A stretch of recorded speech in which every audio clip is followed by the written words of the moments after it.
Good morning. I'm Tanya Polonovita-Vettamuni, Member of Council for Business with Britain, CBB. On behalf of Roshani Moraes, President of CBB, I extend warm welcome to all expert panelists, our moderator, media personnel, and participants this morning.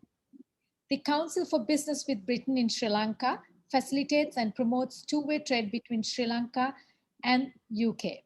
Further, it maintains and fosters harmonious business relationship between the two countries. If anyone is interested in joining CBB, please refer to the details which now appear on your screen, or you can also refer to our Facebook page for more information. The purpose of today's session is to really deconstruct and understand the current challenges in both inbound and outbound, ocean freight and in air freight, so that we can prepare ourselves, our teams, our organizations to face what the next 6 months hold for us. Just a little housekeeping for the audience before we get started.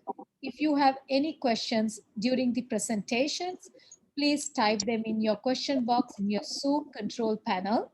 You can type your questions in Sinhala and Tamil as well. We will bring them up during the presentation, and we will also have time for questions at the end. I'm delighted that we have over 600 registered participants for today's session and some who are joining us from overseas. Again, a warm welcome to all of you. Now it's my pleasure to introduce Mr. Rohan Masakorala, our moderator for this morning. Rohan is a household name in the shipping industry. He is the founder and CEO of the Shippers Academy in Colombo and Shippers Academy International, as well as the founder of the Singapore Shippers Academy. Over his career, Rohan has served in diverse range of roles, including being a UNESCAP certified trainer on global supply chain and logistics, and serving in an advisory capacity to many industry institutions and government boards. He has been involved in the design and development of the commercial distribution and hub concept for free trade zones, customs reforms, export strategy, port and international payment policies. I can go on and on about Rohan's accolades, but most of you know him and the work he has done for our betterment of our industry.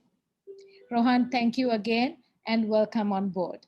Before I hand it over to Rohan, I would like to leave all of you with this meme that I saw a few days ago, and I thought it's very appropriate for the times we are facing in our industry. The meme goes like this: that awkward moment when shipping and handling cost are more than your order. I wish you all the very best. Thank you again for joining us this morning. We may all be from different industries, but together we can see these hard times through. Stay safe, and over to you, Rohan.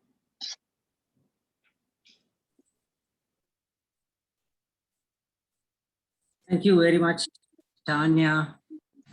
Thank you for CBB, Council for Business with Britain, and of course our speakers, eminent speakers from the industry who has not only local but very much of international exposure, and also the people joining from around the world. May I say good day to you, because you're connecting from United States to Australia to Middle East to Africa. We have visitors and a large number of people joining us from this part of the world itself. So today I think the topic that has been selected by CBB is one of the most appropriate given the current, I would say, global supply chain distortion, disruption, and of course we are all in crossroad, whether we are in the smallest economies like Sri Lanka or the biggest economies like the United States. We are all in kind of the same boat in terms of the logistics industry and supply chain disruptions. It is certainly not something that is unique to Sri Lanka.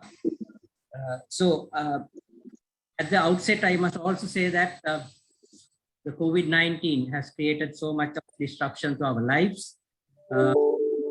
supply chain. This has disrupted various components of the supply chain from 2020 March until today, and it's evolving, and we may not have the answer to solve it, but we will have why and how and what we can expect in the coming months also, because we need to understand the ground situation in international trade supply chain to plan ourselves, prepare ourselves to external and domestic shocks.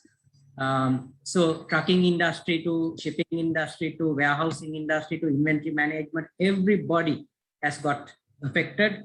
Exporters, importers have got affected. Freight rates have gone through the roof. So we will discuss all of these things today in terms of past, present, and future, and mostly the current situation as well as the future. So to go along this discussion, let me introduce our panelists, who are my colleagues, friends from Colombo. I'll start with the lady first.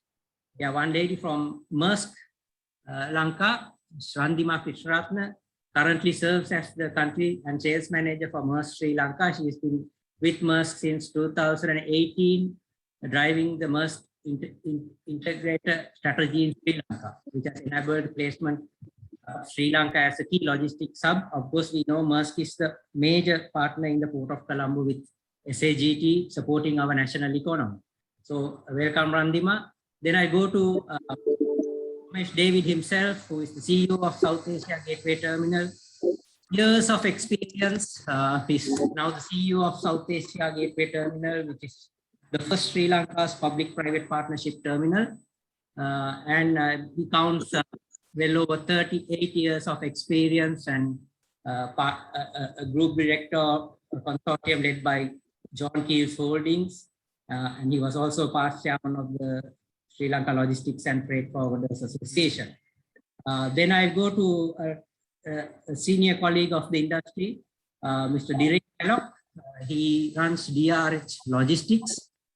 He's an entrepreneur and managing his own business since 1999. And he's been a past chairman and a mentor to the Sri Lanka Logistics and Freight Forwarders Association. His experience will give not only Sri Lanka's, but he works in the region, so he knows what he is talking about in this industry. So we have that advantage of a senior person like Dhiren on the system. Then we have Chamara Ranasinghe to talk about the airline industry. Chamara counts 23 years of experience and heads the cargo division of the Sri Lankan Airlines, and has worldwide experience in the global aviation industry. He will give you a perspective of how air freight industry has leaped up, down in terms of the pandemic and what he sees as the future. Then we are joined by Mr. Ikram Ghazali, Group Director, CMA CGM Lines, Sri Lanka, which is an important shipping line that serves Port of Colombo and the region, and one of the top carriers in the world. Ikram joined the Haley's Group, Advantage Group in 1997, and since then he has built on his career, and today he heads the CMA CGM Group in Colombo. So I think this is a very brief introduction of our speakers. Just to quickly, we are not taking any questions, to give you some housekeeping, having a first round, and no, you will not be able to interrupt any speaker, but you will go on the chat box and you can put your questions, which we will scrutinize and take as time. We have to work on a particular time frame. So with that kind of brief introduction, let me get to the topic itself and request our first speaker. I think it's good to understand from a port's perspective, because the trouble started at some point in ports, of course, originally in China, then it spread to the rest of the world. Now it is come back to the ports again, but in a different way, which I'm sure Ramesh David, CEO of SAGT, will give a brief about what happens with the port with COVID-19 and the current situation, which is a universal situation, which I would reiterate. Over to you, Ramesh. Thank you. Thank you, Rohan, and thank you also to Roshani, Tanya, and the CBB for inviting me on the panel. It's a great honor, and I'm delighted to be here. Thank you. Maybe I'd like to put some context to this, but to start with, I'll probably beg to differ with the moderator. It didn't actually start with the ports. It started with COVID. So, in March 20, Rohan referred to when it started. Typically, shipping lines around February, March of every year cut capacity in preparation for the aftermath of the Chinese New Year, because the run-up to the Chinese New Year is the highest peak in the shipping calendar, annual shipping calendar, and all shipping lines put on the maximum service up to that point, and then because China, which is essentially the world's factory, closes for 10 to 12 days, they cut capacity just to keep things normal. So in February, they cut capacity as usual, but before that, in the late 2019 and the first quarter, China had actually gone through COVID and come out of that first wave and began producing soon after the Chinese New Year. COVID, however, hit Western Europe and the US in March and April and quarter 2 of 2020. And at that time, because everything came to a grinding halt, shipping lines and ports were staring down the barrel at a massive loss of business, loss of capacity, loss of cargo. And in fact, the combined losses that were estimated for shipping lines in April of last year were anywhere between $12 to $22 billion globally. Now, that was the situation just 1.5 years ago. And then obviously on the back of that, ports would have to, were faced with no cargo and were faced with also, staring at an abyss. Now, a few things happened. I don't need to go through that. So what also happened at the same time in terms of the supply chain was that at the time these things stopped, China came out of COVID, began producing. Europe and the US went into COVID and came to a grinding stop. So containers that are normally circulated, they go to Europe, they go to US, they are emptied, they're sent back to the ports, they get on ships and come back to the Far East. They got stuck all over the place, wherever they were unloaded, mostly all lower in inland destinations and some in the ports. And they simply didn't move back because there were no factories were not working, people were not working, everyone was at home. And then a strange thing also happened in Europe. In Europe and the US, people continued to get paid. Governments paid people and they stayed at home. They had nothing to do. They had nowhere to go. They had lots of discretionary income. And they started shopping. Shopping online retail went through the roof. And there was, at the same time, an additional surge of pandemic or COVID-related cargo that had to move, again from the Far East, mainly because that was where the producers were. So we had these twin issues of a surge in consumption and demand, a surge in production to meet that demand, and a complete imbalance in the ability to move in order for the products to meet that demand, to move to meet that demand, because the boxes were far away, all over the place. The boxes were in the wrong place. So the lines reacted very quickly. I mean, if you look at the shipping lines brought back capacity very fast. And if you look at, just to put that in context today, we have the global fleet is about 24.5 million, almost 25 million containers. And that is more than what was in operation pre-COVID. The global fleet also today has the least amount of idle capacity. So there's out of these 25 million containers of capacity, there's only about 600,000 containers that are idling, container ships that are idling with 600, and of that, 2/3 of that are actually in yards undergoing repairs, undergoing maintenance. So lines at the moment have deployed every possible slot that they can. The global order book, that is of vessels on order by shipping lines, has exceeded now 22% of the total. So we have about 5.5 million containers worth of capacity on order. between now, due for delivery between now and 2026. So so the lines reacted very quickly to a situation where, as a result of this imbalance, they were able to push their rates up tremendously in order to meet this demand because people were willing to pay. So on the back of all this, shipping lines also started making large profits because this huge imbalance caused the demand, and it is a pure supply and demand situation. So it is making it is filling a void. And today we have lines that were, on an average across the industry, the earnings, the operational profits or EBIT of lines is at around 38%.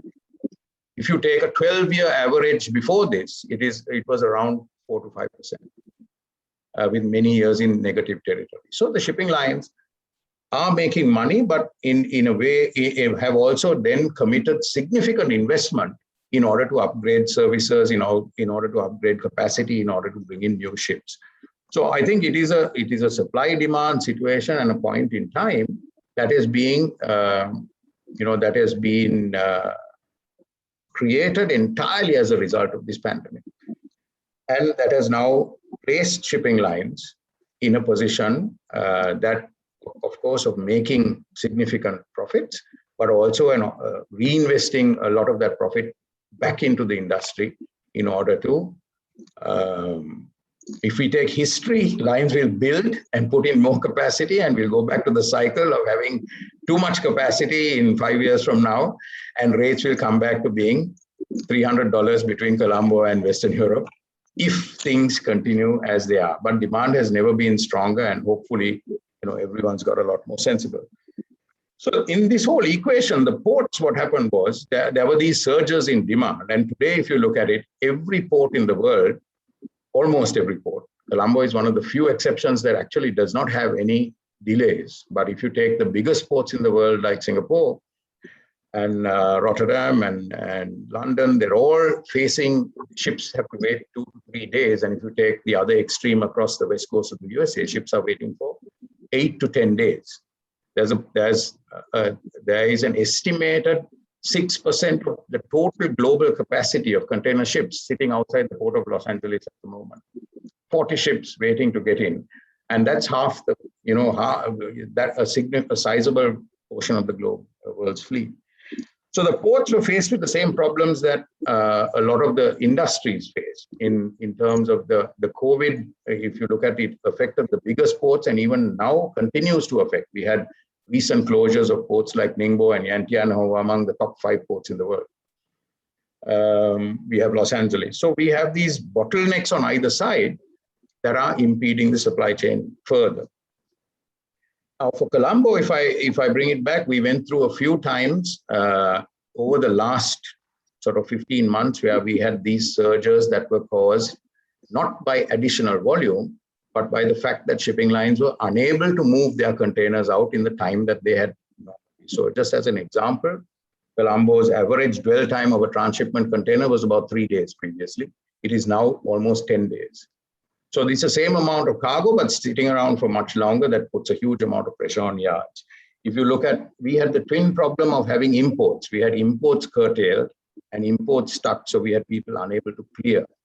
So that added to the ports' woes as well at that point in time. So I think, I hope I've been able to give a quick overview of what the current situation is. Looking forward, I think there are a few lessons that we have to learn. One is that we were in a very happy position of having a large amount of capacity because of our connections, the number of shippers that we had. And our exporters and our importers got used to having freight rates, ready availability of space at a very, very cheap price, because Colombo became the last port of call for exports. Therefore, lines would top up here at almost any rate. And for imports, lines would want to drop off cargo here to pick up subcontinent cargo and create space in. So that situation has changed quickly. If you look at today, shipper companies that were paying $1,400 to $1,500 for a container from China to the US are today paying $14,000 to $18,000 for that same container. Now, Ramesh, sorry to interrupt. I think. Okay. Yeah, we will. Let's move on. So I think I've given a snapshot. Let's move on, Rohan. Thank you. Yeah. So we will take that discussion to the next level. Randima, I think Ramesh has given quite a brief of a introduction of what shipping lines also have gone through. From a career point of view, as one of the largest shipping company, brief the audience what is going on, because Ramesh touched on US 40 vessels being stuck there, how the capacity is stuck, and why the demand and supply has changed, that it is market-based pricing that is happening, because people have a perception that it's sometimes not market-based, so you might have to correct that perception as well. Over to you. Thanks, Rohan, and I think thank you, CBB, for actually hosting this session. Rohan basically covered most of what I would also have to say, but of course, referring to your question, Rohan, if you look at the whole supply demand, just to put perspective onto the container demand at this point of time, the required container demand globally has grown by 18.7%. But the available capacity, the capacity growth is only around 8%. So there's clearly a supply demand mismatch, which is driving this price increases. Then of course, this mismatch is compounded by the issues which we have in the ports overall, right? I mean, and on top of that, we've had issues like the Suez Canal crisis, which impacted the East-West trade by around 6% in terms of the movement. And then we've also had the whole Yantian port closure. And Yantian actually handles 90% of the global electronics market. And at one point, they have almost around 750,000 containers stuck because of the whole Yantian issue. So it's not that it is an artificial market rate. It is the whole, initially, the supply demand imbalance, which is actually creating this rate increase, compounded by, of course, all the other issues as well in terms of the port, as Ramesh explained. I think both Long Beach and Los Angeles now are anything between 8 to 14 days for berthing. We've had issues in Felixstowe, and there's issues expected to come in Antwerp. So the European ports, the US ports, apart from the consumer demand that has increased across, across the customer verticals. If you look at, I think e-commerce, of course, has been the largest growth. But even if you look at the other categories, the industrial, the PPE, these hand sanitizers, because we've seen at the beginning, initially, the factories were closing down at the beginning of COVID.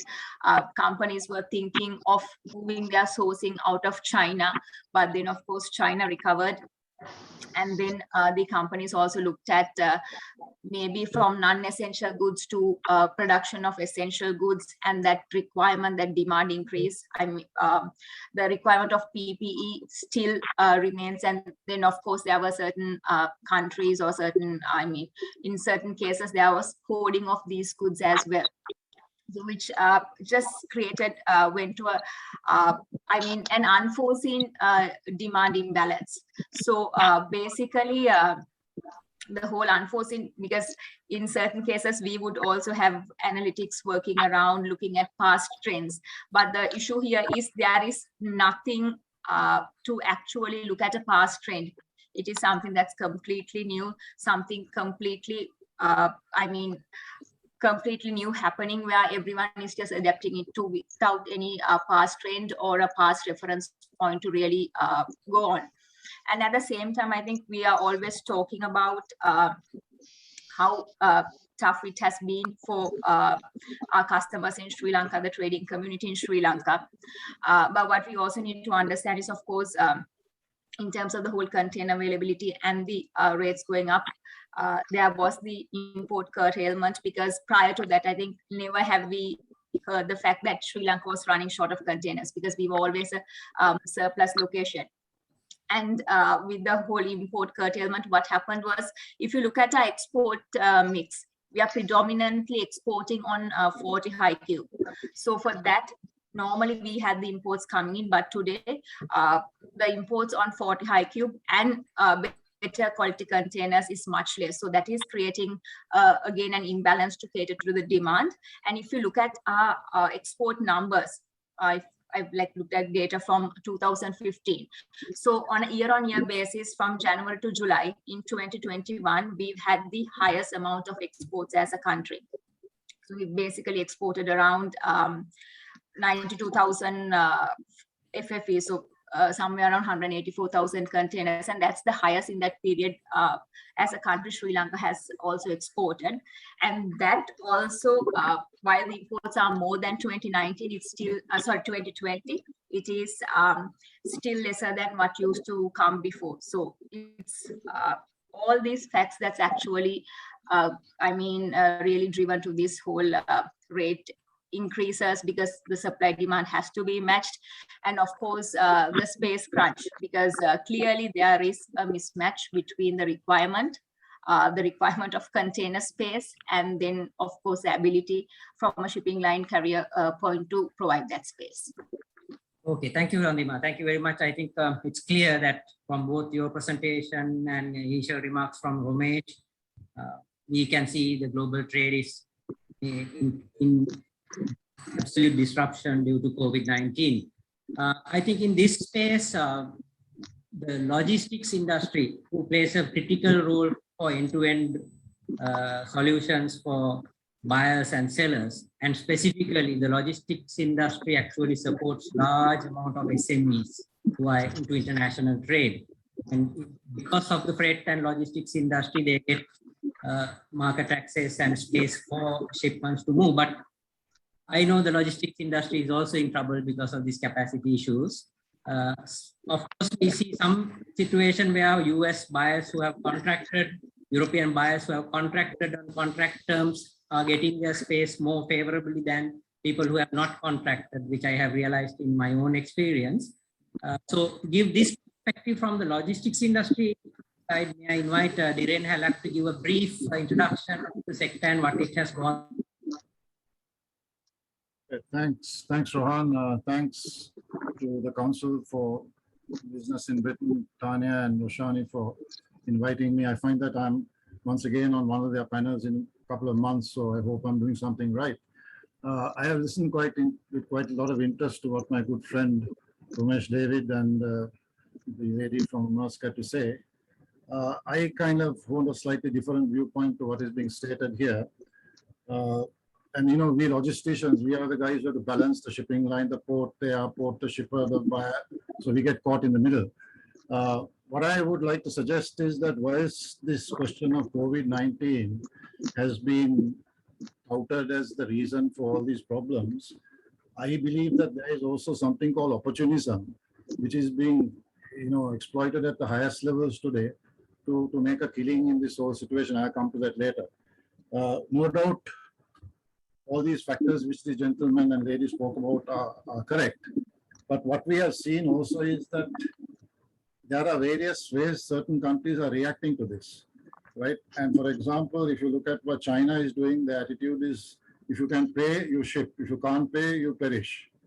If you look at USA, for example, and that's something which I feel is very relevant to the situation, the US administration have decided to step in to FMC and take certain stringent measures to put an end to a lot of the madness that is taking place. On the other side, you find the EU, which basically have taken a fairly arm's length approach. And I think most of us know that the major ship owners are based in the EU. So we probably understand why the EU is taking a fairly detached approach at the moment. So it comes to what the small countries like Sri Lanka, who are kind of caught at the end of the stick, right, as to what we have to do. I mean, I was told that the impact of this freight increases has impacted that it's 0.35% on the final retail value of high value cargo, and as high as 63.5% on the value of the low value goods like furniture and that type of thing. So obviously the situation can't continue. And as far as Sri Lanka is concerned, we obviously have to take certain meaningful steps. And I have some ideas on that, which I'll come to later. Of course, I would also like to touch on the airline situation. We've also seen quite a major hit on the airlines. And the paradox here is that the airlines almost all the airlines are losing money at the moment, except with the exception of Koreania, Asiana, Ethiopian, who have been able to make money in this situation by converting their aircrafts very fast into cargo operations, and they've actually made money. Of course, the dedicated cargo freighters like UPS, FedEx, DHL, Prime Air, which is Amazon, have all been making money because of the increase in demand for people who want door-to-door delivery. Coming home, as far as Sri Lankan Airlines is concerned, we saw something like a total uplift for January to June this year of roughly, we had something like 54 million kilos being uplifted from here, of which Sri Lankan Airlines uplifted 23 million kilos and the rest were uplifted by other airlines. I come to this again because I think this has significance into what I see as a solution. The freight rates have obviously gone out of the roof for air freight, but we've seen a sort of leveling off and to some extent it coming down a bit now. And I think hopefully we'll see more stability on the air freight rates than in the sea freight situation. My perception on the whole situation as far as Sri Lanka is concerned is that we have to probably move beyond simply relying on being a filler port or whatever for people to get space. And we need to take a little bit more affirmative steps into our hand. And hopefully we can, as the program continues, I'll be able to innovate a little bit more on this. You gave me 5 minutes to speak, so I thought I'll stop in 4.5 minutes. Thank you, Dhiren. Thank you for keeping it brief. I think we have a lot more to discuss. And I take your point.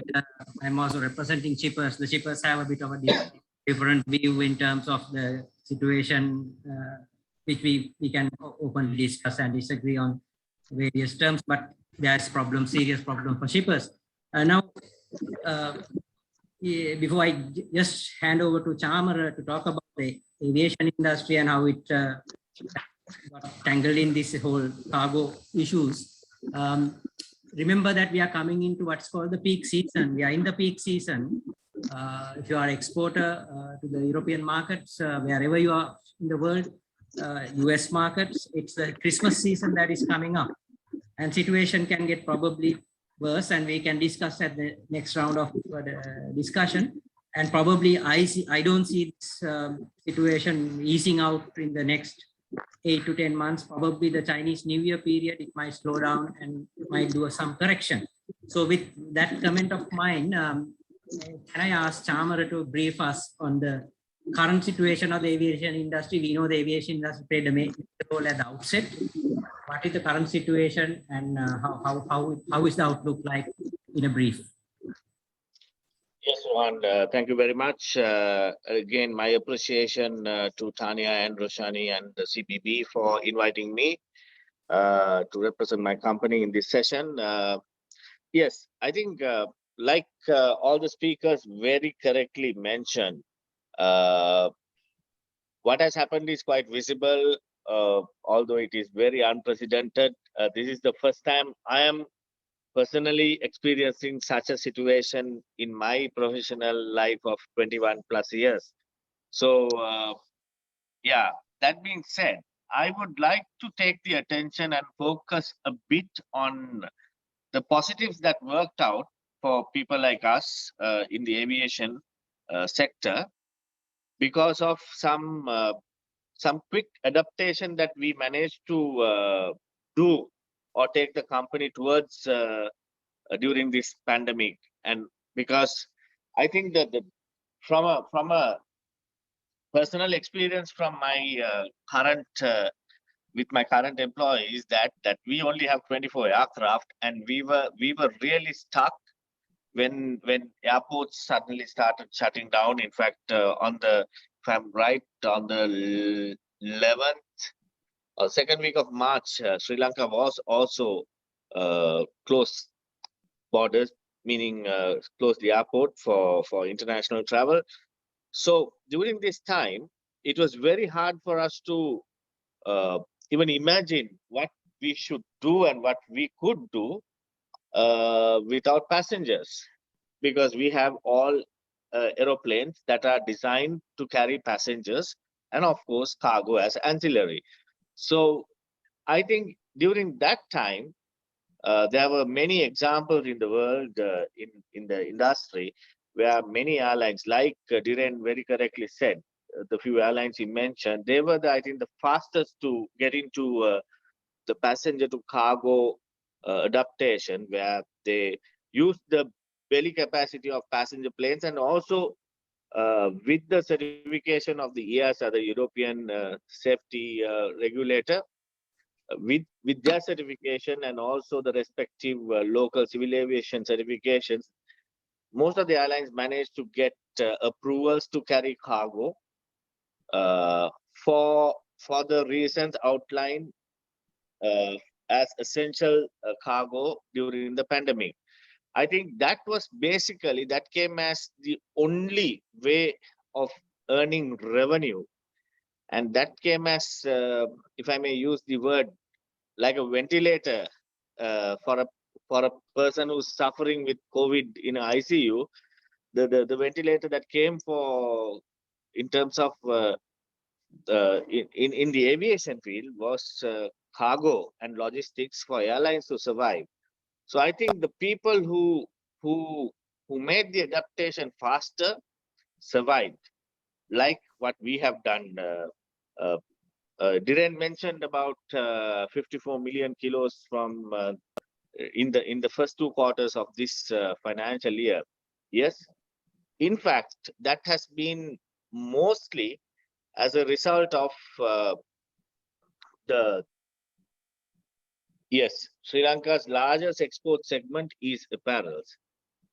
We are right on that. Of course, that segment also had a lot of, as it is very labor intense, and during the various kind of lockdowns that we've had and the restrictions of gathering people into factories, I think we suffered. The apparel sector really suffered, and as a result, the loads also came down because everything was not going well. But then again, what we saw was there was a clear injection of incremental loads on the perishables exports. So there were at least, I would say, about 15 to 20% increase of perishable loads tonnage getting into as exports. That really helped the airlines to make as a base to make the two ends meet. If I may say, I remember the first sort of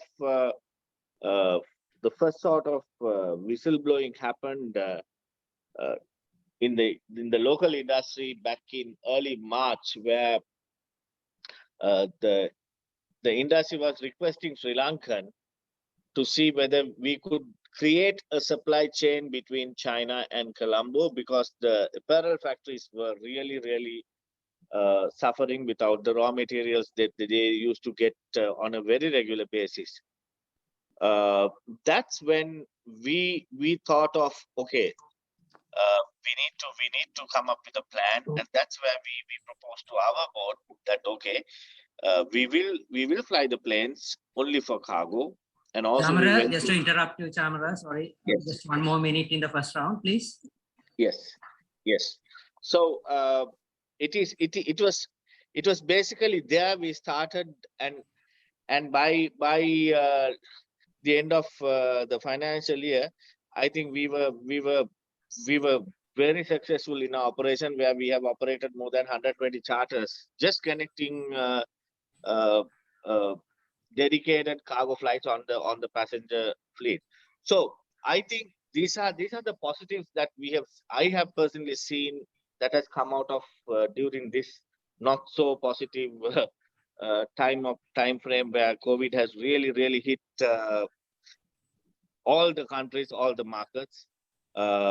Like Ramesh said, yes, I think the ports have done quite well to adjust, and also the liners have done quite well to adjust to the capacity crunch which is building.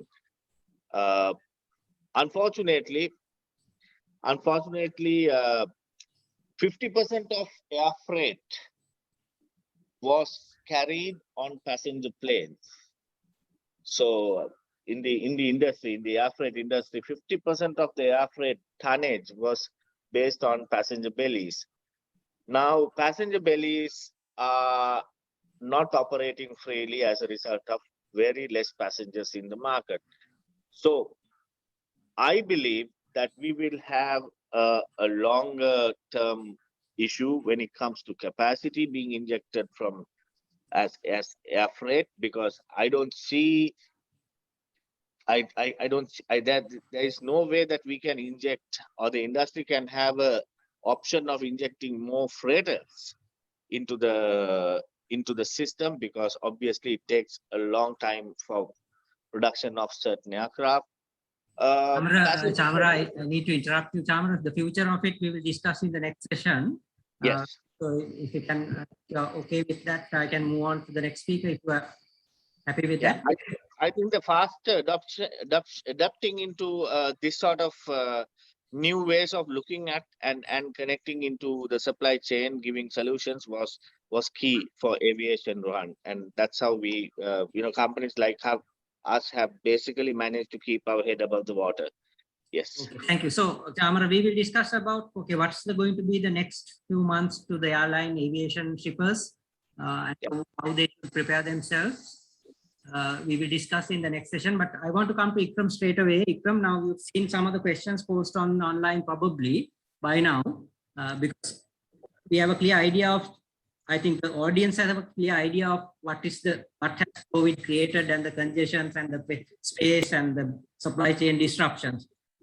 What I would like to get in straight away to you is, since there have been questions posed about the current freight levels, the holding of freight levels, contractual obligations by the carriers, what should the exporters and importers do in terms of the current complex, sitting here as a shipping agent representing a major carrier?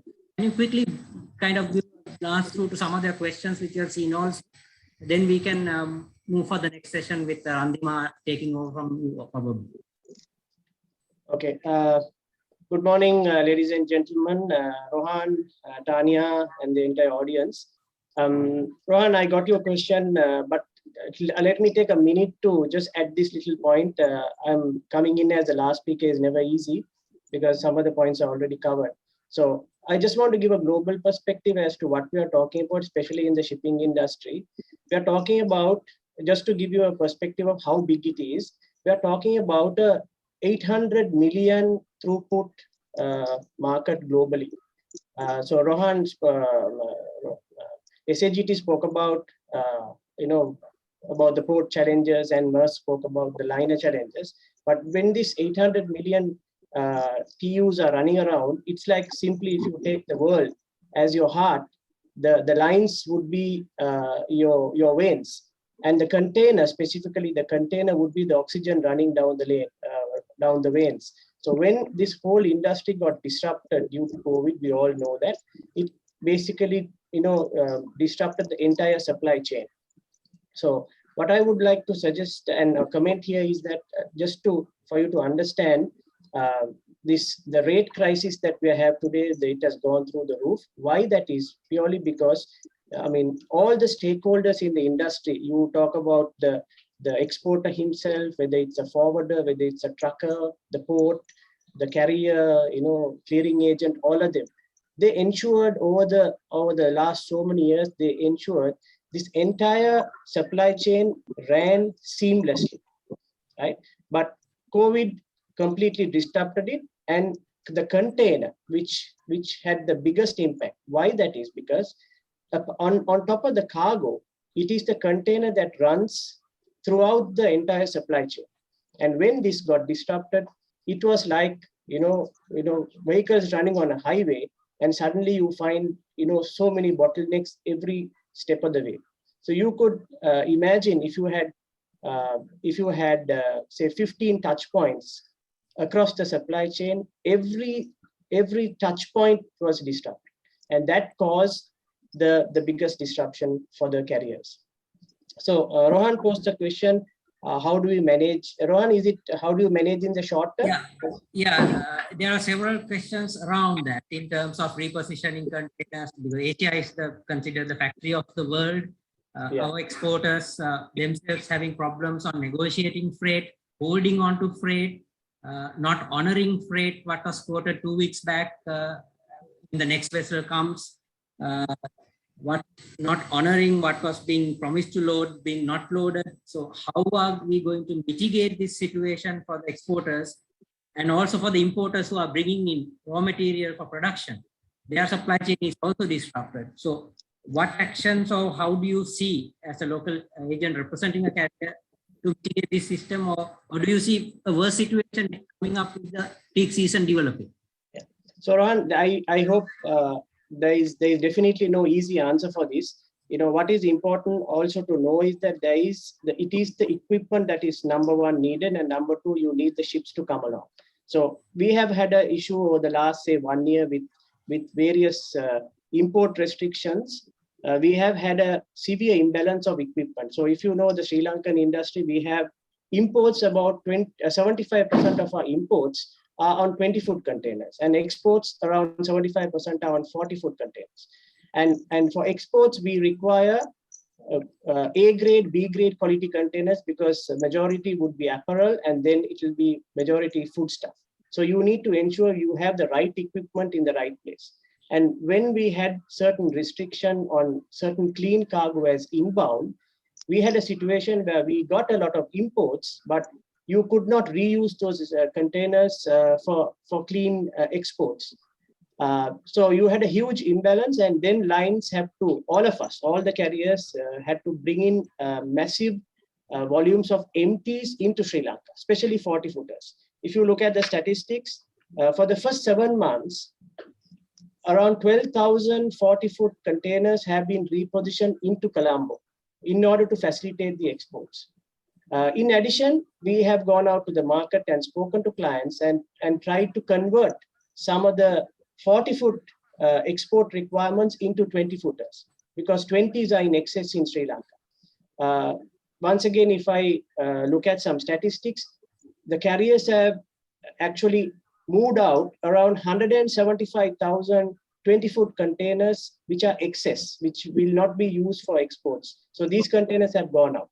So this is the biggest challenge right now, and we need to kind of work around it.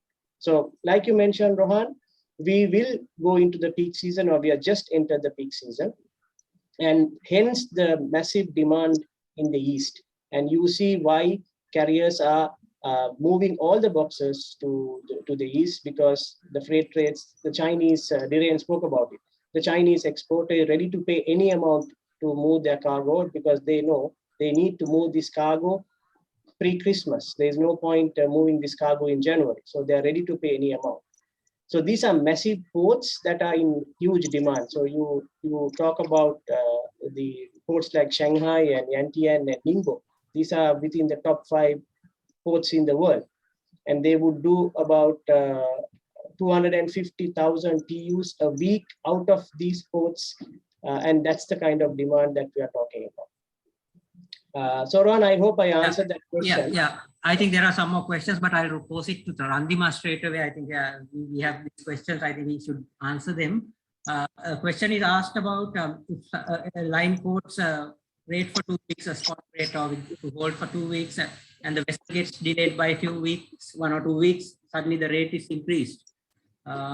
So what is the ethical practice of holding on to rates, spot rates, Randima? And also, as I mentioned earlier, I know I also work with the apparel industry, the rubber industry. What we feel is the European buyers or American buyers who nominate carriers and book contracts get their preferences, whereas the smaller shippers, the freight forwarders, who have been your loyal customers for years and years, suddenly being losing out on top of the American shipper or the European buyer, because they contract in big volumes and their muscle power of bargaining is higher.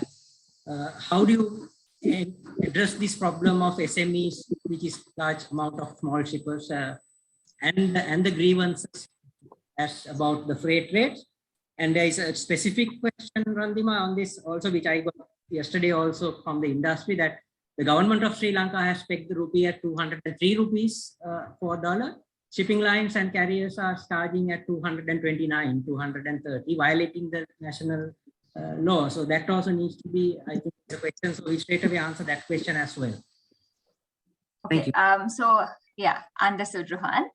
In terms of the rates, even in a spot, if there is a release order given at a certain rate, then of course, see, there is the terms and conditions, the shipping line or the carrier would agree with the customer at the point of contracting, even on a short-term rate. So for example, in Maersk, there is a set of terms and conditions, and only if the customer is accepting, it will go to a level of the booking. So just because if the vessel is delayed, still the same rate at the time the booking was placed will apply, and that is what it should apply in the correct way. So there won't be any changes in the rates just because the date of the vessel changes. Because if you actually look at a short-term platform, which is spot, what we say is the price you see is the price you get. So actually there is no change in the rate that the booking is made. Then I think moving on to the second question, in terms of the maybe the larger exporters or the apparel buyers or the rubber buyers getting more space out of Colombo. If you look at it, their contracting at the most had been done end of last year, and that is they go on annual contract. It is not only issue of this year. Every year they do go on annual contract, sometimes annual, sometimes once in 2 years. So now that is a space which has already been booked upon by the exporters. I mean, in this case, the buyers. And it is not in any way really, cutting off the local exporters or the SMEs, because if I actually look at the Maersk book of business, we still go 50-50 between the global buyers and also the local, the non-global exporters. And if you really look at it, again, these are the two of the predominant industries in Sri Lanka. So the apparels and the rubber, and that space has to be given. I think that's something we need to understand also as a country. That's what we positioned ourselves. And if we don't give that space, right, if we don't give that space out of Colombo, if our shippers today, the apparel manufacturers, are not able to get that space out of Colombo, then maybe that buyer will go to another origin. That is also something as a country we will need to look at. Then of course, but having said that, I know there is a constraint in terms of the short-term space, but if you overall look at the whole year, the short-term and long-term split has mostly been on a 50-50 basis. And it is not that the rates, even the global buyers are paying a price and taking the cargo. It is not that, they are paying lesser and actually taking the cargo. And then, of course, I think it's also on how each company looks at their strategy, whether it's on an integrated platform and how that whole product is looked at. That is also something we will have to look at going forward. On the exchange rate, it's very clear. All the shipping lines where the price is pegged is at the bank they deal with. So the exchange rate of the bank they deal with is what it is pegged at. And I think there will be, of course, this 1 day lag. If the government circulation comes on 1 day, it will take at least 24 hours for the banking systems to get updated and the rate to get reflected. And as of now, I think, of course, from a Maersk side, there is a SMS that goes every morning, an email that goes every morning to all the customers. The exchange rate is actually at 203 rupees. But I think it is, if the bank which the shipping line is dealing with is providing the dollar at the 203 rate, that is passed on to the customers. Thank you. I think that's helpful for the listeners, because there are so many people who have been complaining that yesterday rates were 229 and 230 to some of the shipping lines. Once the circular came, Rohan, if I may, sorry, just one more thing I would like to add to the earlier. I think there were some questions coming on the supply demand point as well. The whole thing is, I think what we'll need to understand is, if you look at the whole global purchasing managers index, it's something at like 53.2 in 2021 June, and that's the highest it has been since 2010. So it is not that, it has been going on for 1 year and no solution has been found. It is just that the demand keeps increasing. There is increasing consumer demand, and we are yet unable to manage the supply. But of course, from a carrier point and from a logistics provider point, we do look at continuously providing solutions. And also, as Romesh explained, Ikram also explained, there is the order book that is in place and the containers that's going to come into supply. Thank you very much, Randima. Before I leave you alone, one more question. Just yes or no answer. Are we looking at a harder times next 3 months, or not? Yes or no? Because we need the people who are listening need to understand, prepare themselves. I just get a gut feeling because the peak season we are into a harder time. So I move to Dylan to ask how to mitigate this. What is your answer? Yes or no? I think the only reason I can't give a yes or no question is for some it will be a yes, depending on which side of it you're on. For some it will be yes, and for some it will be no. And let me clarify. For shippers, exporters, it might be a harder time in getting space. Not to all exporters. There may be for certain lanes. I won't classify it as long-term, short-term. I will classify it more in terms of the trade. There'll be some trades where there's space and some trades where there continue to be struggles. Thank you.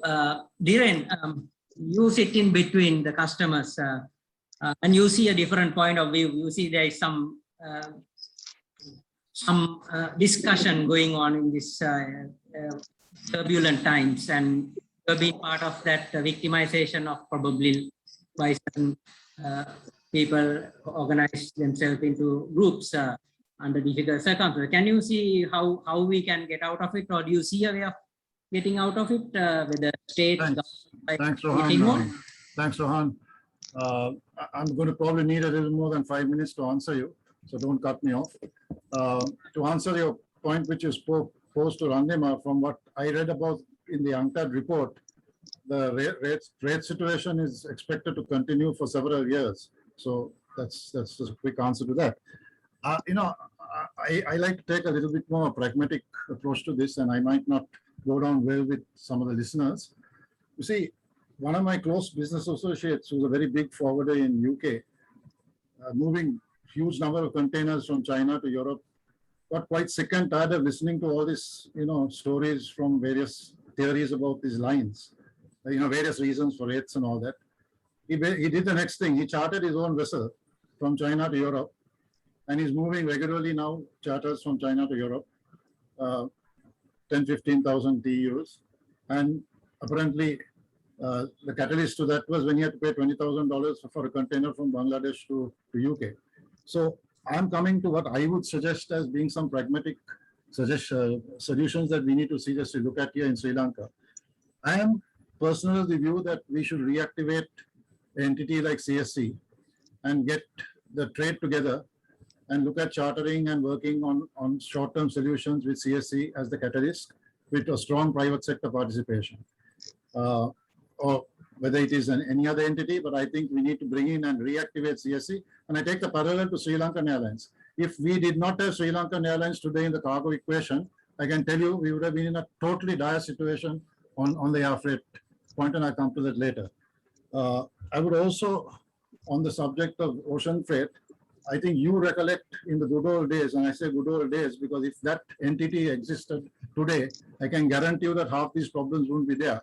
We all worked with the CFB, the Central Freight Bureau, right? Now, I'm not suggesting that we go back to the Central Freight Bureau in its original concept, but I do think that if you look at the functionalities of the Central Freight Bureau, a lot of it, other than filling CSC, which was their primary objective, there's a lot of good functionalities akin to what FMC is doing in USA, that we should reactivate the CFB in Sri Lanka, and then let's see what happens to all this rate and freight and space and all these issues, right? Because whatever said and done, I believe that the situation, whilst there are genuine problems, we are being played quite a lot in the middle, right? I would call upon the authorities to seriously look at reactivating CFB in a redefined form. I repeat, in a redefined form. Whereas earlier the objective was to fill the holes of CSC. I'm also suggesting that once we implement, okay, I next come to the next point. I come to air freight.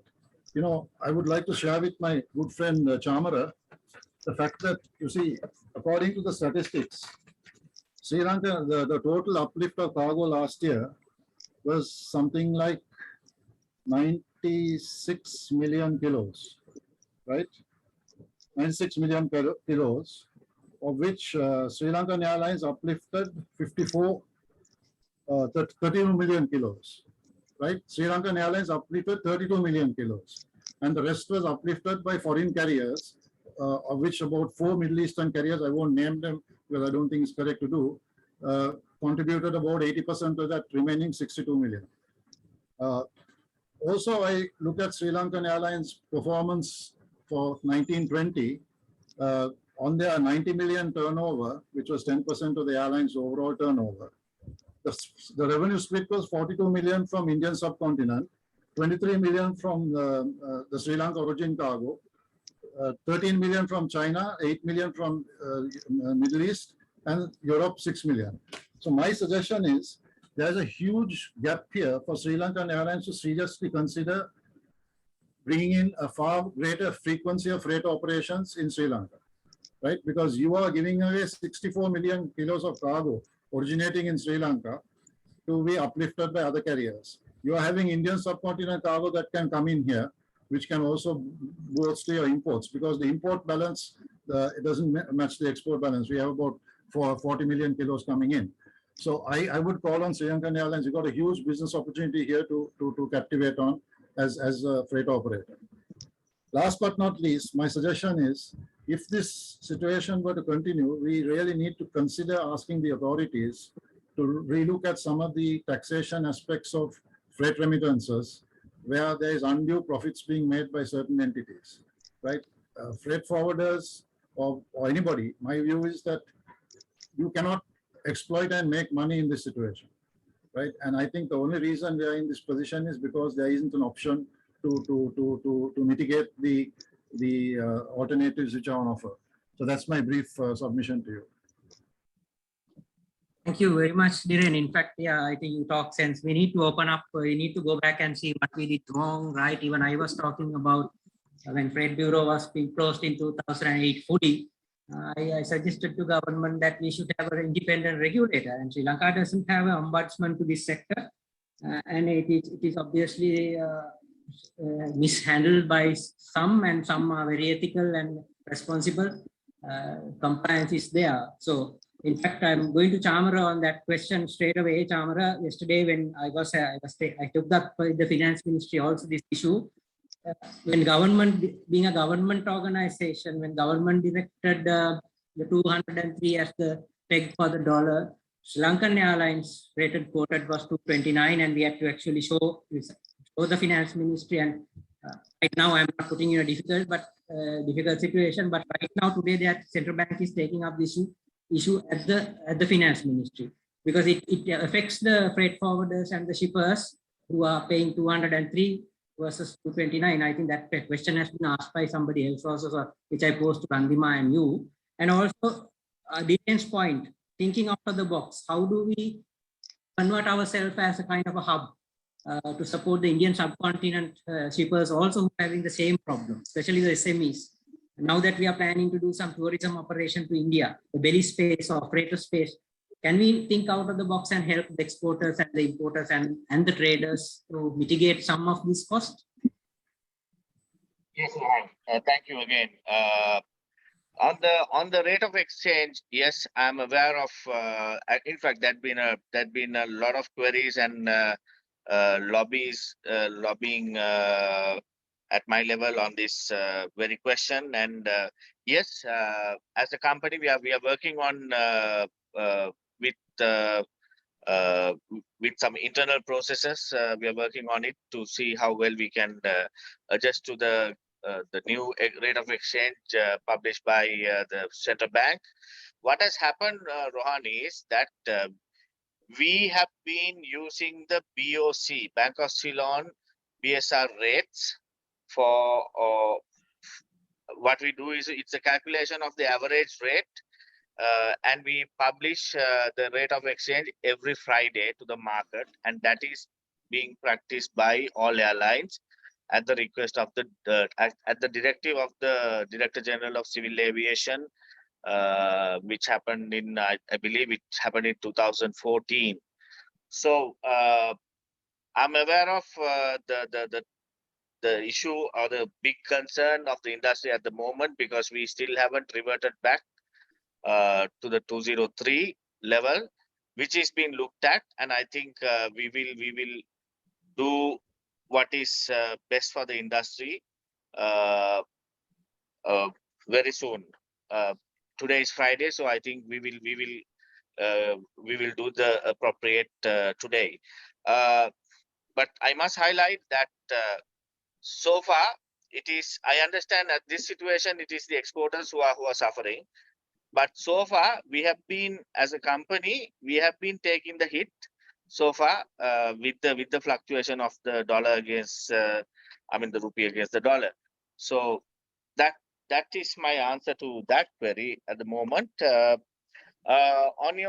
what Dhiren mentioned, yes, I think since the pandemic, and also since it was more than ever needed, I would say. Like I mentioned in my previous speech, we came out with a dedicated cargo schedule for the first time in the history of Sri Lankan Airlines. We came out with a dedicated cargo schedule effective 2020 May. And that included some of the most wanted trade lanes like Europe. Especially, we went back to London. London has always been our flagship route, be it passenger or cargo. As a company, London has been our flagship route.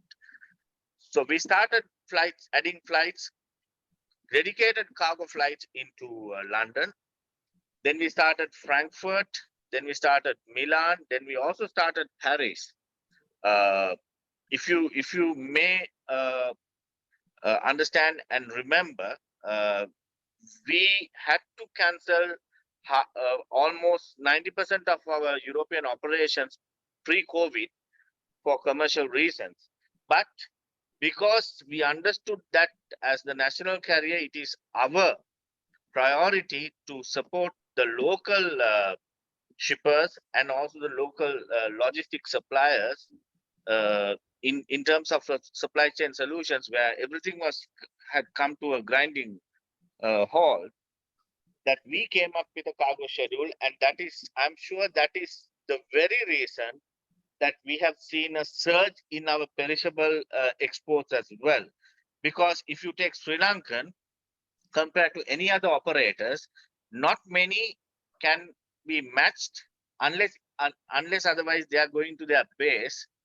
It is only Sri Lankan who would operate a direct flight. So you call it be it London, be it Paris, be it Frankfurt, we go direct there. So I think there is a huge opportunity for not only for Sri Lankan, but also for the customers who are dependent on Sri Lankan to make sure that, to ensure that their products are safe and also has the fastest transition into the destination. So I agree 100% with Dhiren. We may be a little late in the day to get ourselves looking into this, but in fact we have gone further from the not only we have started a dedicated cargo operation operating to almost 32 destinations at the moment currently, but also we are in the process. We are in fact following the government procurement process in acquiring a freight aircraft for the company, and that would definitely help Sri Lanka as the base market, and also the Sri Lankan shippers and the logistics providers as businesses.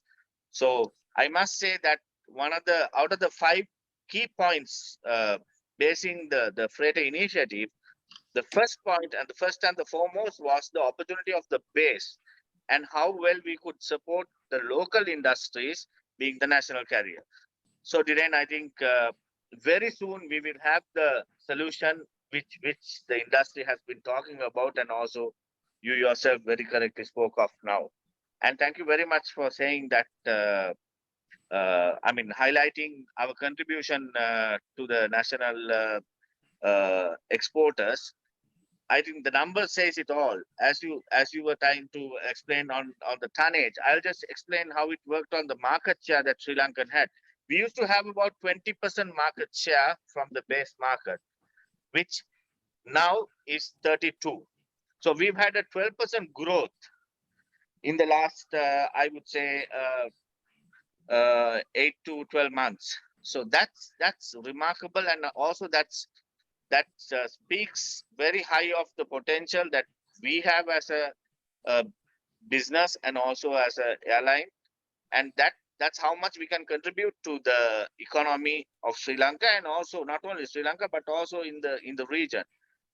So in fact, it was not very far. I think it was during April, May, June. We carried the highest number of tonnage into the Maldives.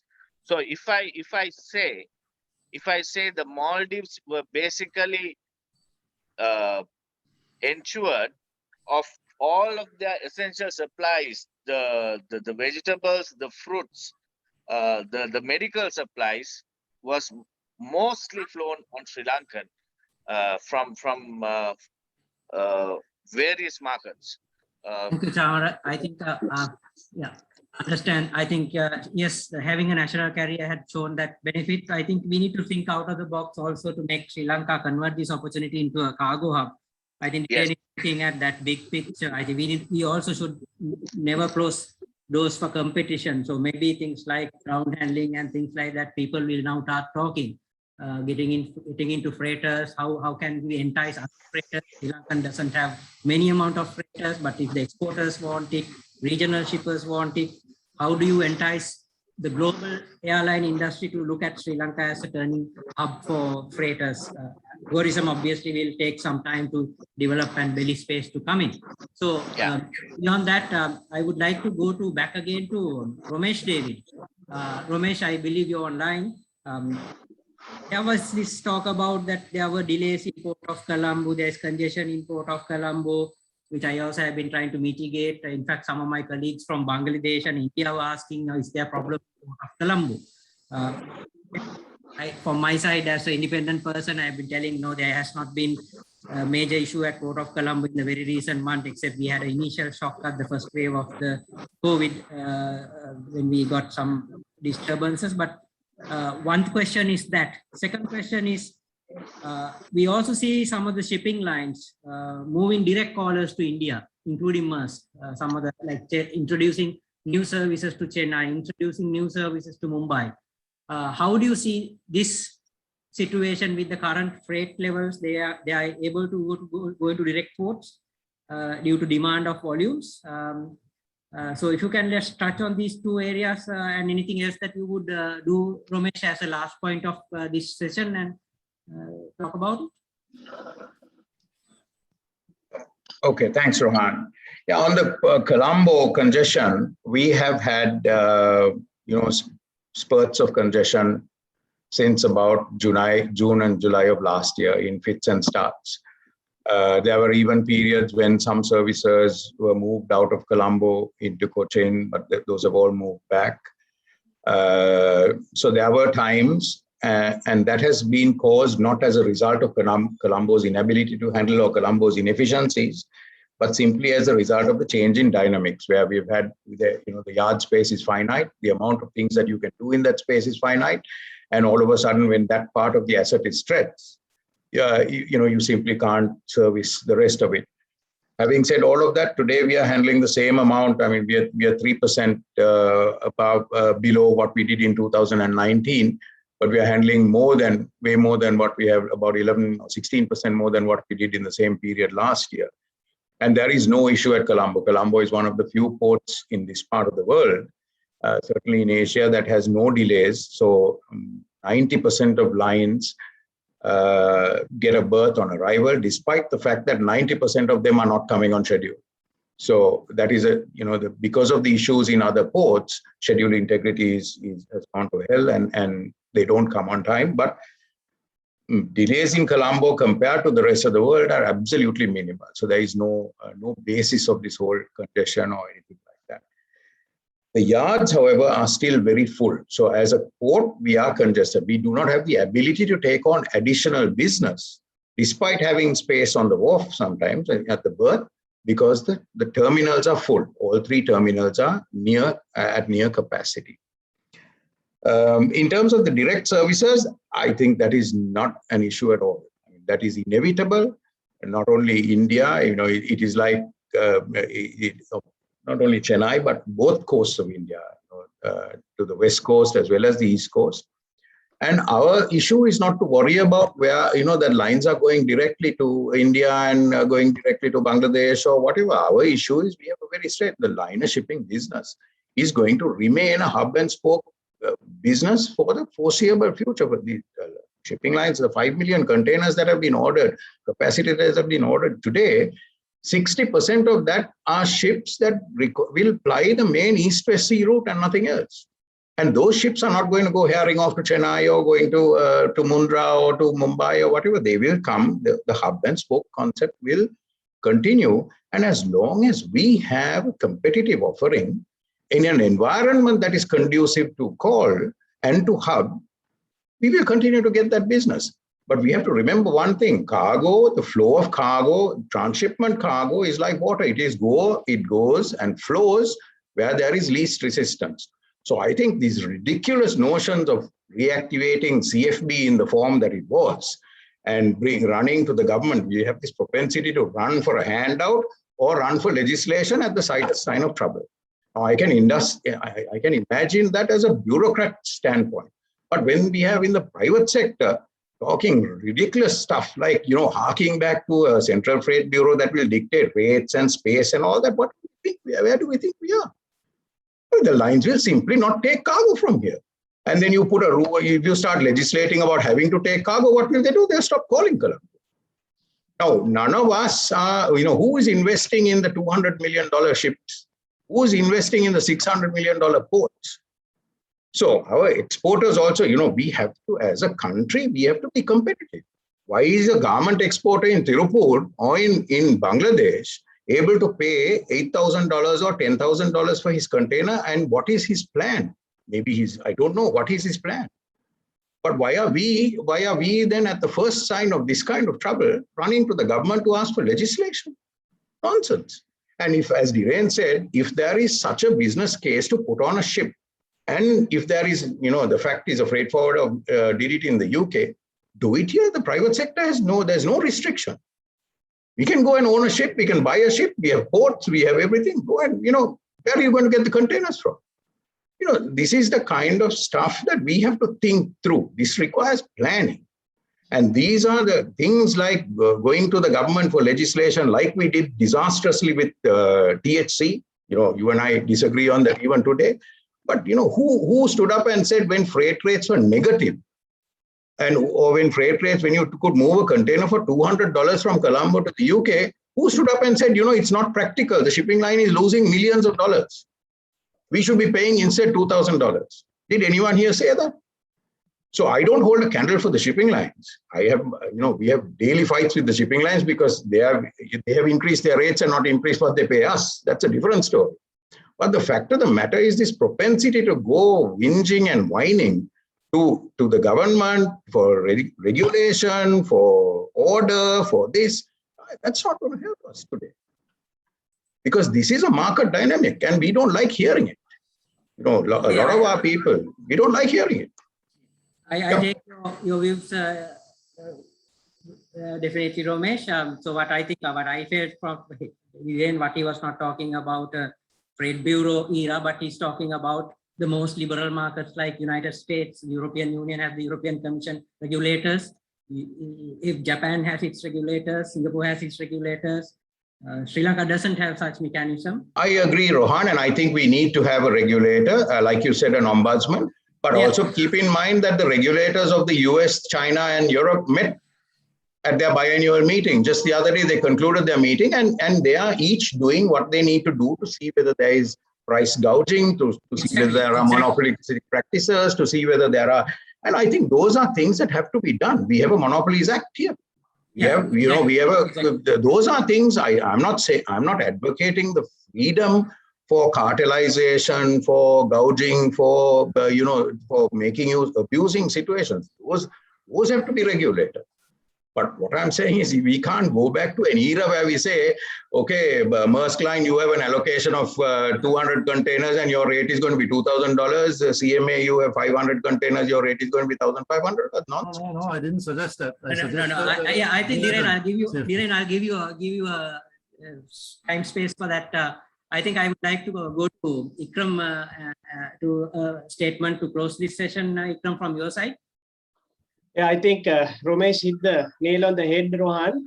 We are in a global environment, so sometimes that's why I brought this example at the start of it, saying we are in a global situation. We can't just have a simple local solution. We need to understand the bigger picture.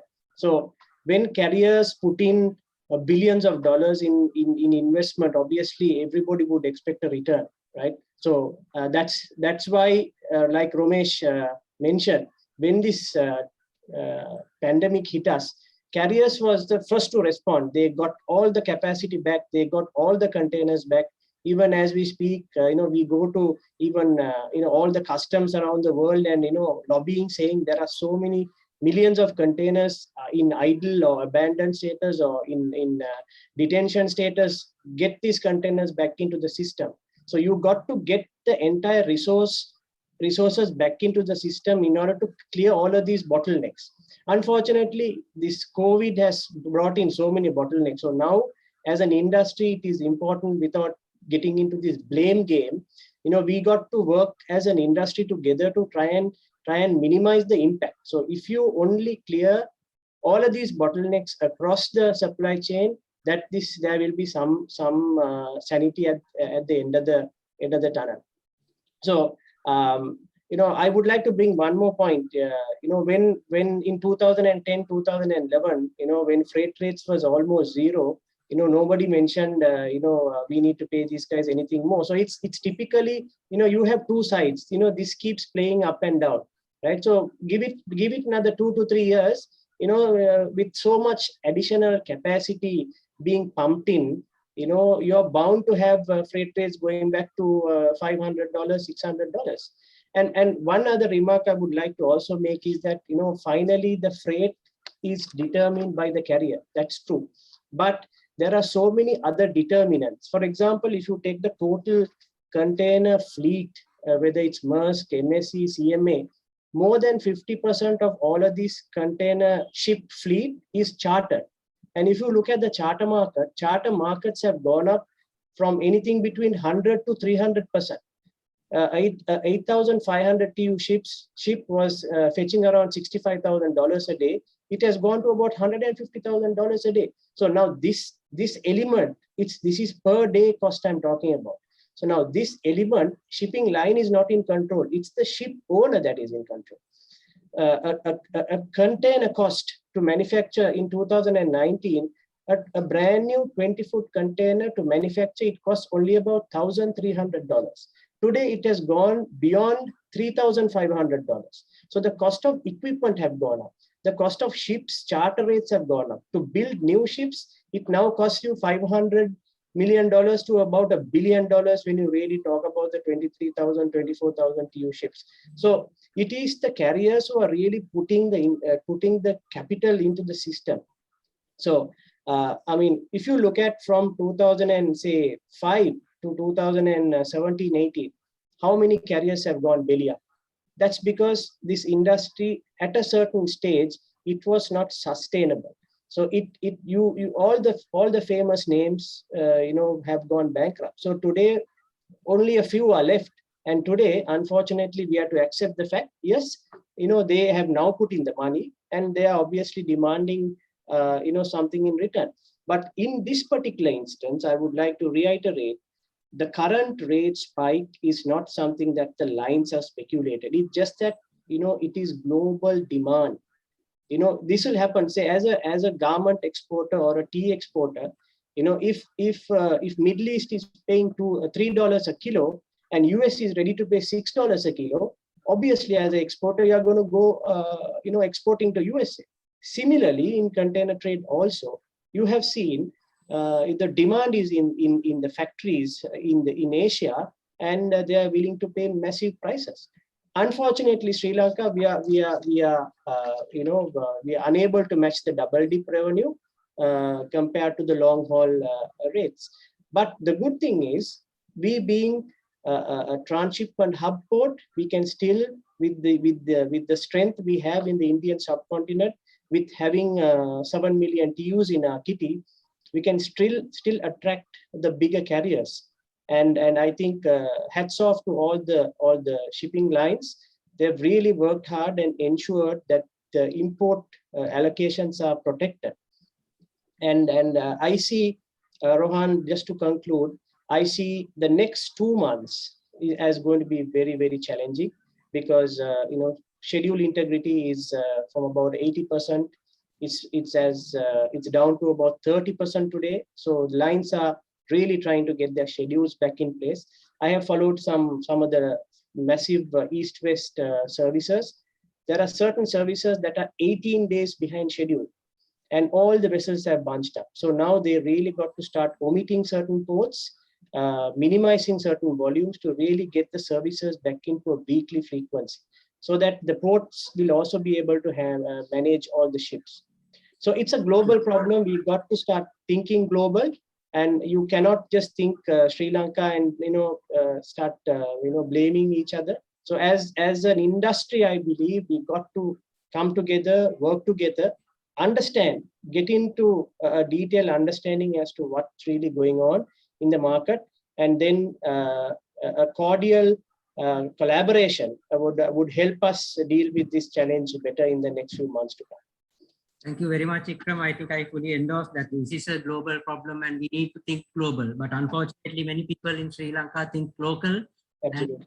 There is absolutely a lot of protectionism in many areas in this country, which drags our country down as an open economy. But that's a different story. I would like to ask for final remarks from the Maersk Randima. Randima, now look at Sri Lanka's imbalance of boxes, which you talked about. 60% of our exports are nominated by buyers. If you look at the garment industry, almost 100%. I represent the rubber industry, Michelin's of the world, all are nominated.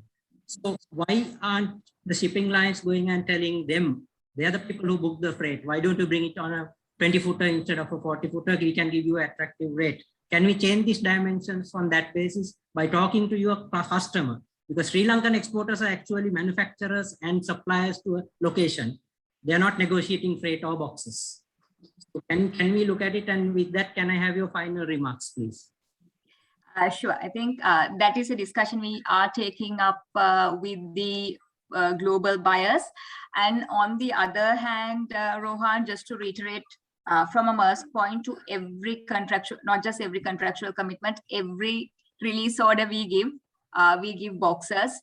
So today, I think there are two sides. One is, even if we have more containers today as Maersk, we don't have space to take it. So to the amount of space we have on our ships to export out of Colombo, the bookings are being released, and every booking that is released is being honored, whether it's a 20 or a 40. And at the same time, we are looking at changing the dynamics in terms of what can be moved into 20s from 40s.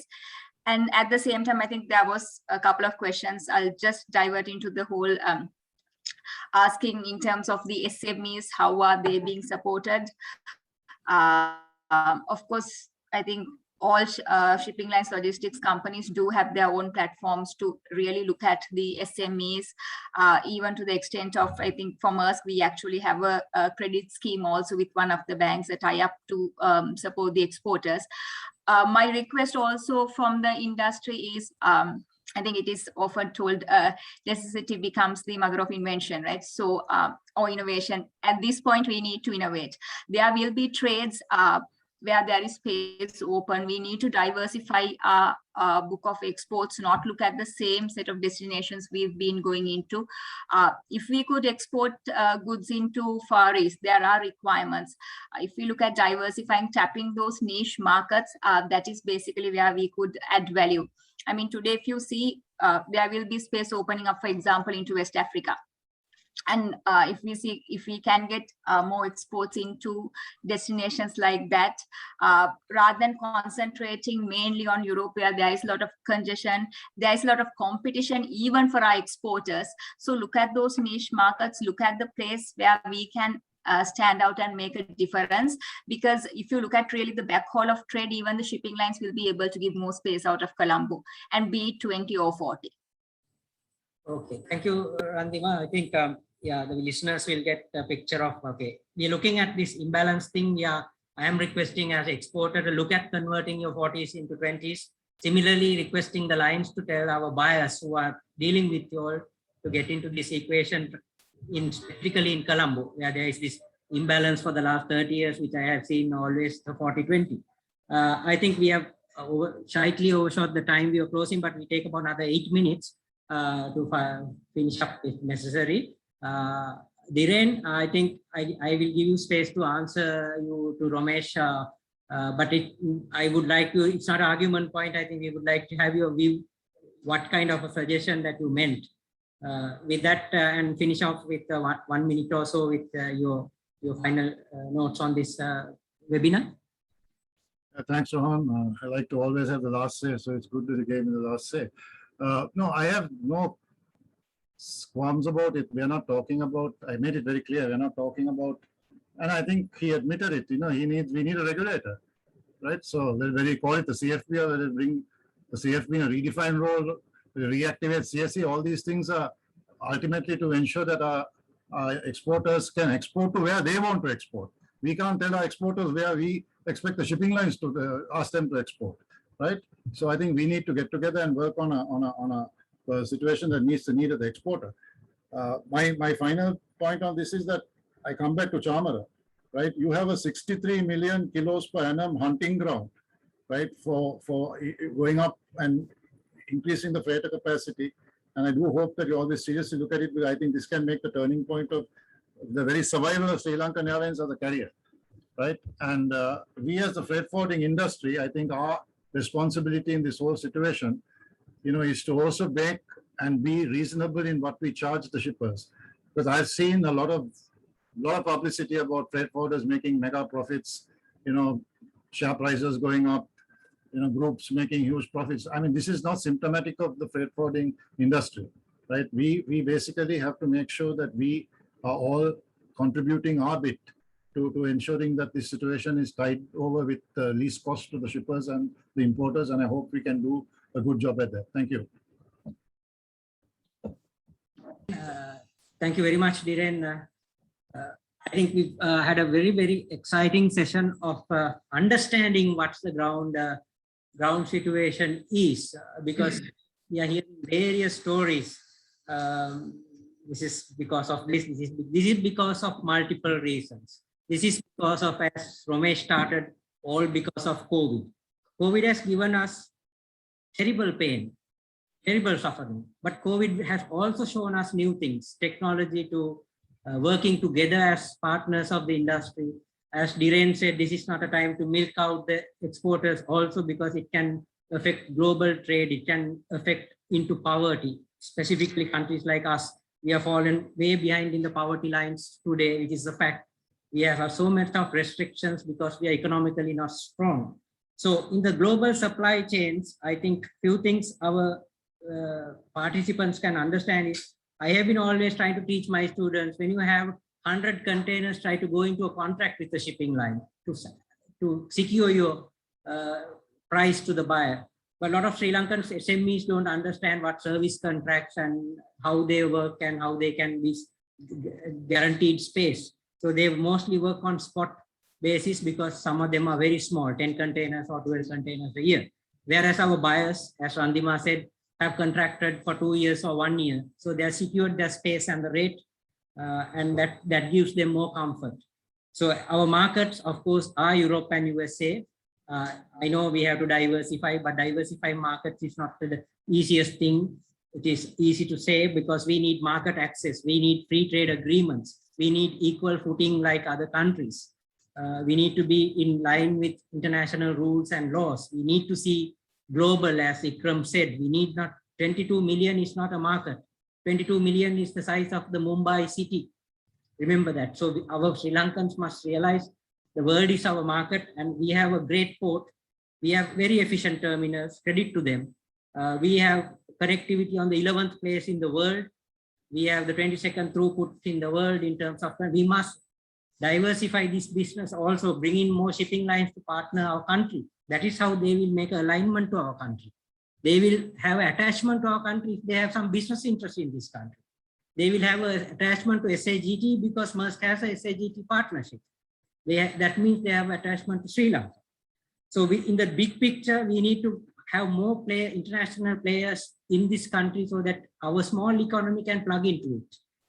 That is how I see this whole system in the long term. In the short term, I really don't have a solution, and I'm warning all the exporters and the importers. Next 3 months with the peak season, if you don't plan your inventory properly, you may run into problems, and you will run into problems, and expect the high rate levels to be there for at least another 8 to 12 months, or if not more. I only see, as I said at the beginning, a respite towards the Chinese New Year. After Christmas and Chinese New Year, we might see some stabilization, but it's not going to be pre-COVID area in the near future, in my personal opinion. And you need to gear yourself for that. So let me thank the lady from Maersk, Randima. Thank you very much, Randima. Thank you very much, Ikram. Thank you, Romesh. Thank you, Dhiren, and thank you for Sri Lankan Airlines, Chamara, for bringing your insights into this discussion forum and giving our viewers from Sri Lanka and the region a common problem we are discussing for shippers, and giving them some idea of where we stand. And let me thank very much on behalf of Shippers Academy and myself for CBB for inviting to moderate this session. Tanya and Roshani, thank you very much to your committee for inviting me. And I would like to invite Amina to give the vote of thanks on behalf of the organizers. Thank you very much.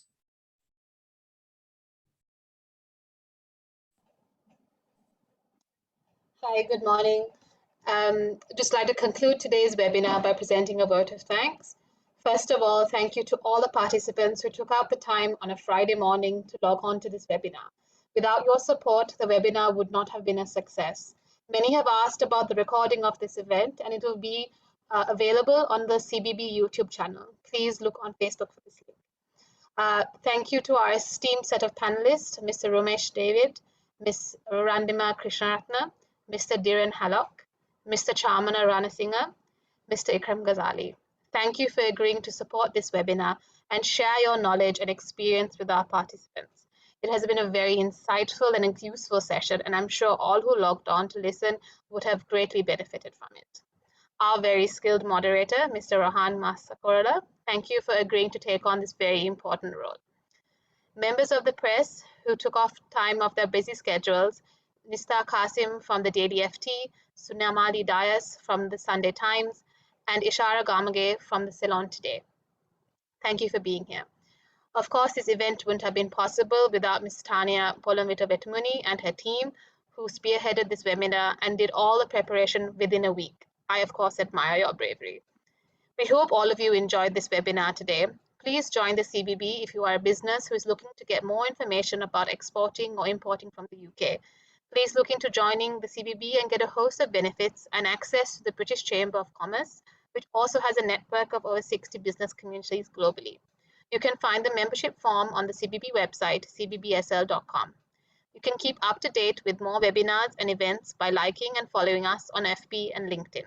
The links to all this are in the chat. That's all from us. Thank you very much. Have a good weekend and stay safe.